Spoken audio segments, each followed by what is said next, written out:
नमस्कार दोस्त, मैं शिव कुमार यादव आपके बीच। आज हम पढ़ेंगे 15 अगस्त स्वतंत्रता दिवस। तो स्वतंत्रता दिवस 15 अगस्त क्यों मनाया गया? क्योंकि अंग्रेजों ने 3 जून 1947 को देश को हस्तांतरण करने का फैसला किए थे। क्या वजह था कि इंडिया के 2 भाग में बांटा गया? क्या वजह था कि हिंदू मुस्लिम मिल करके देश की जो स्वतंत्रता की लड़ाई लड़ी वो एक दूसरे के दुश्मन हो गए? तो आज सब हम इस बात को पढ़ेंगे। तो सबसे पहले ये समझ लेते हैं कि देश गुलाम हुआ तो कैसे गुलाम हुआ, उसके बारे में थोड़ा समझ लेते हैं। तो आइए, एक ईस्ट इंडिया कंपनी भारत में 1600 ईस्वी में आई, इसको याद रखें।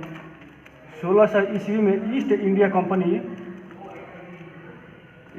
कंपनी भारत आई व्यापार करने वास्ते 1600 ईस्वी में इंडिया आई और व्यापार करने वास्ते व्यापार करते करते एक मजबूत हो जाती है। और जब मजबूत हो जाती है तो एक राज्य से दूसरे राज्य से लड़ाना शुरू करती है। और जब दूसरे राज्य से लड़ाना शुरू करती है तो प्लासी, याद रखें, प्लासी और बक्सर के युद्ध के माध्यम से खुद भारत पर अधिकार जमा लिया। और जब भारत पर अधिकार जमा लिया तो 190 वर्ष बाद 15 अगस्त 1947 को देश आज़ाद हुआ। 15 अगस्त 1947 को देश आज़ाद हुआ। तो ये गुलामी का हम थोड़ा बात कर लिए कि 1600 ईस्वी में ईस्ट इंडिया कंपनी भारत आई अपना व्यापार करने वास्ते। व्यापार करते करते अधिकार जमा ली और प्लासी बक्सर के युद्ध के माध्यम से देश पर पूरे तरह से अधिकार जमा लिया। उसे 190 वर्ष बाद जा करके भारत को आज़ादी मिली। तो कहाँ से क्या हुआ इसके बारे में पूरी विधिवत हम समझ लेते हैं कि 14 अगस्त मध्य रात्रि और 15 अगस्त के दिन क्या हुआ, ये महत्वपूर्ण बात है। तो इसको आज हम समझ लेते हैं। क्योंकि जब भारत छोड़ो आंदोलन हुआ था, भारत छोड़ो आंदोलन 1942 में जब महात्मा गांधी की तो उस समय महात्मा गांधी ने करो या मरो का नारा दिए। क्योंकि हर एक देशों में प्रचंड रूप से ये आंदोलन चला कि करो या मरो का नारा देते हुए महात्मा गांधी ने भारत छोड़ो आंदोलन की। उसके दूसरे दौर में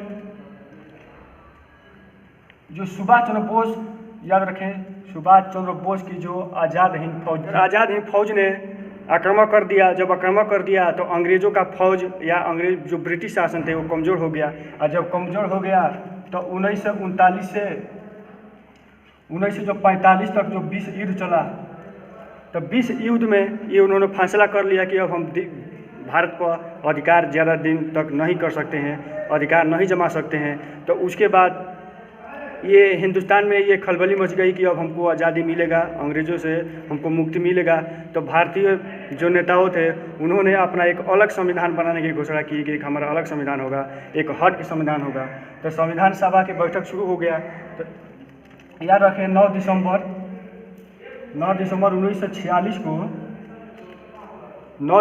1946 को संविधान सभा की प्रथम बैठक हुआ। तो उसमें डॉक्टर सचिदानंद सिन्हा को, याद रखें, डॉक्टर सचिदानंद सिन्हा को अस्थायी के रूप में अध्यक्ष बनाया गया। ये पूरी बात समझें, अस्थायी अध्यक्ष के रूप में उनको बनाया गया। 2 दिन बाद यानी 11 दिसंबर को, याद रखें, 11 दिसंबर 1946 को अस्थायी अध्यक्ष, याद रखें, अस्थायी अध्यक्ष डॉक्टर राजेंद्र प्रसाद को बनाया गया। और जब डॉक्टर राजेंद्र प्रसाद को बनाया गया तो यहाँ से एक नया मोड़ आ जाता है, उसको हम समझ लेते हैं। इस 11 दिसंबर को मुस्लिम लीग ने उसमें शामिल नहीं हुआ। तो मुस्लिम लीग ने शामिल नहीं हुआ। जो 1906 में, याद रखें, 1906 में जो अंग्रेज़ों द्वारा मुस्लिम लीग की स्थापना की गई थी, तो उनका मेन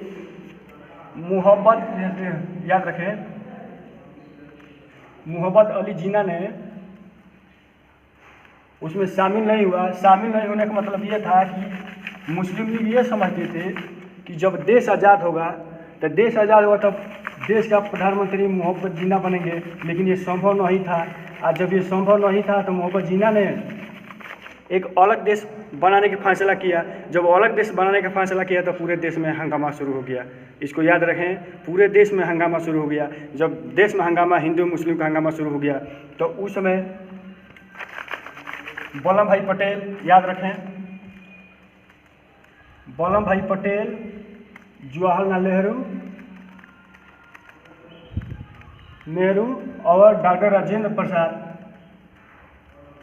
ये सबको ये पता चल गया कि देश को इतना हंगामा हो गया है कि देश को 2 भागों में करना ही पड़ेगा, क्योंकि इतना जोड़ तोड़ में ये आंदोलन चला, ये हंगामा हो गया हिंदू मुस्लिम से लेकर के। तो अंग्रेज़ों ने एक अपना लास्ट वाइसराय, इसको याद रखें, अंग्रेज़ों ने अपना एक लास्ट वाइसराय जिनका नाम था लॉर्ड माउंटबेटन, लॉर्ड माउंटबेटन, इनको लास्ट वाइसराय बनाते हैं अंग्रेज।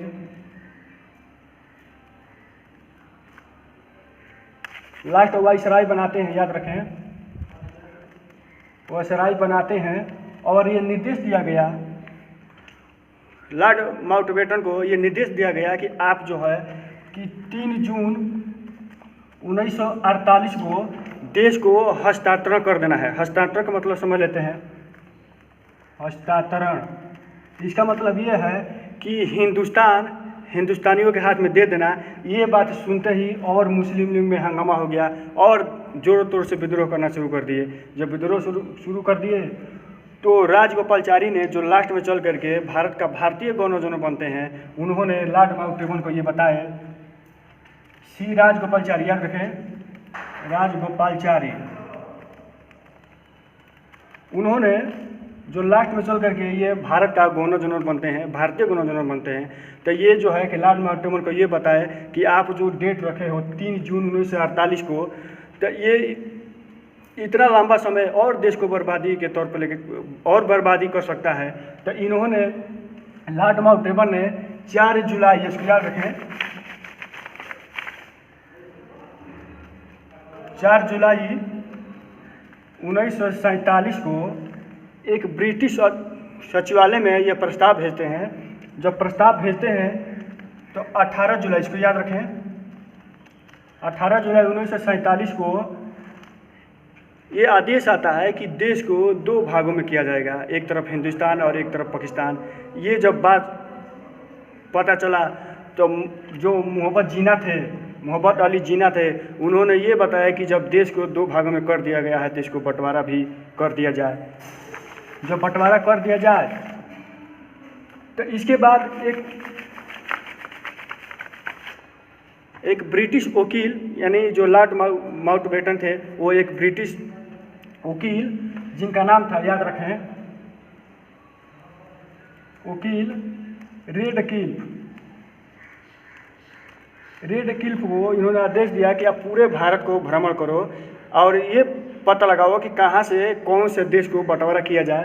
तो शुरुआती में रेडक्लिफ ने जो लाहौर है, लाहौर को हिंदुस्तान का हिस्सा बना दिया था। जब हिंदुस्तान का हिस्सा बना दिया था तो और जोर से मुस्लिम भड़क गए, और जब मुस्लिम भड़क गए तो एक और रेखा खींचा था। वो रेखा, रेडक्लिफ ने एक और रेखा खींच के चला गया था। वो रेखा खींच के चला गया वो, तो वो रेखा क्या था, आधा जम्मू पंजाब, आधा पंजाब, अब गुजरात के लास्ट बॉर्डर तक वो रेखा खींच करके उधर पाकिस्तान बना दिया। इधर हिंदुस्तान के लास्ट बॉर्डर जो अभी बांग्लादेश है, उसको भी पाकिस्तान का हिस्सा बना दिया। यानी भारत को 3 खंड में बांटा गया। तो 2 खंड पाकिस्तान को और 1 खंड जो बीच वाला भाग था वो हिंदुस्तान को मिला। जो लास्ट चल करके जो अभी बांग्लादेश बना है, वो अभी जो पाकिस्तान का वो भी हिस्सा था। अब आते हैं कि जो भारतीय नेता थे उनको ये समझ में आ गया था कि देश किसी भी समय कभी भी आज़ाद हो सकता है। तो उन्होंने 22 जुलाई को नेताओं ने 22 जुलाई 1947 को जो अपना झंडा है उसको वर्तमान स्वरूप लागू किया गया कि कब देश आज़ाद हो सकता है उसको लड़ना पड़ेगा। तो इस वजह से जो वर्तमान स्वरूप उसको लागू किया गया, और जब लागू किया गया तब मुस्लिमों में और हंगामा मच गया। जब हंगामा मच गया तो लॉर्ड माउंटबेटन ने एक समय निर्धारित किया कि जो शुभ समय है, क्योंकि हिंदुस्तान में नहीं बल्कि वो भी शुभ समय मानते थे, तो उन्होंने 15 अगस्त को 15 अगस्त को शुभ मानते हुए, क्योंकि जब विश्व युद्ध चल रहा था तो 15 अगस्त को ही जापानी सेना ने आत्मसमर्पण किया था। तो इस वजह से भी उन्होंने 15 अगस्त को ही शुभ दिन माना। तो जब 15 अगस्त को शुभ दिन माना तो आइए अब इसके बारे में समझ लेते हैं। जब ये पता पूरे हिंदुस्तान में चला तो 14 अगस्त के दिन भगवान में कुछ देर बहुत तेज़ बारिश हो रही थी दिल्ली में। जब दिल्ली में बारिश हो रही थी तो लगभग 5 लाख देशवासियों को जनसैलाब इकट्ठा हो गया। देशवासियों को 5 लाख जनसैलाब इकट्ठा हो गया। जब 5 लाख जनसैलाब इकट्ठा हो गया तो रात्रि को लॉर्ड माउंटेबन, डॉक्टर राजेंद्र प्रसाद, जवाहरलाल नेहरू, वल्लभ भाई पटेल, ये सब मिल करके ये बताया गया जवाहरलाल नेहरू को कि आपका भाषण चलेगा तो 12 बजे से पहले समाप्त होनी चाहिए। जब 12 बजे समाप्त हो गया भाषण मध्य रात्रि को, तो उस समय लॉर्ड माउंटेबन ने अलाउ किया कि अब हम भारत को आज़ादी देते हैं। तो जब भारत को आज़ादी देते हैं तो उसी समय रात को ही जवाहरलाल नेहरू ने अपना ध्वज को उसी रात फहराया। उसके बाद सुबह 15 अगस्त 8:23 पर जो ब्रिटिश ध्वज था उसको उतारा गया, अपना ध्वज चढ़ाया गया और देश को ऐलान किया गया कि अब हमारा देश आज़ाद हो गया और एक हम स्वतंत्र हो गए। उसके बाद थोड़ा इसके बारे में समझ लेते हैं।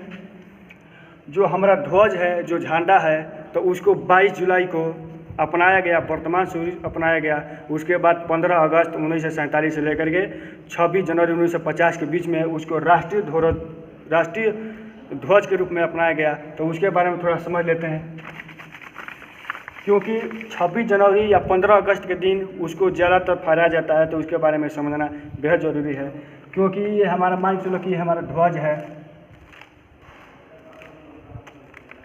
ये हमारा ध्वज है जो 3 पट्टियों में है। तो इसको याद रखें, 3 पट्टियों में है। तो बीच में जो अशोक स्तंभ है उसको जो है सम्राट अशोक, जो यूपी में सारनाथ मंदिर से शेरों का स्तंभ से लिया गया है। और इसको जो झंडा का लंबाई या चौड़ाई का अनुपात है तो इनका अनुपात 3:2 है। जो झंडा का लंबाई चौड़ाई का अनुपात है ये 3:2 है। उसके बाद ये झंडा का ऊपर जो है खेसरिया रंग है, इसको याद रखें, खेसरिया रंग है। ये जो है अपना शक्ति और साहस का प्रदर्शित करता है, इसको याद रखें। उसके बीच में आता है सफ़ेद, तो सफ़ेद अपना धर्म और सत्य का प्रचलित करता है। और नीचे जो है आपका विकास और उर्वरता का भी प्रदर्शित करता है। और जो बीच में ये आपका गोल चक्र है ये प्रदर्शित करता है कि मनुष्य एक गतिशील प्राणी है, रुकने का मतलब मृत्यु। तो ये हमारा देश का 15 अगस्त 14 अगस्त मध्य रात्रि को क्या हुआ था, कैसे एक देश को दूसरे देश में बंटवारा हो गया, एक दूसरे के विवाद में इसे चला गया। तो ये वीडियो अगर अच्छा लगा हो तो लाइक, शेयर, कमेंट और सब्सक्राइब करना न भूलें। जय हिंद, जय भारत।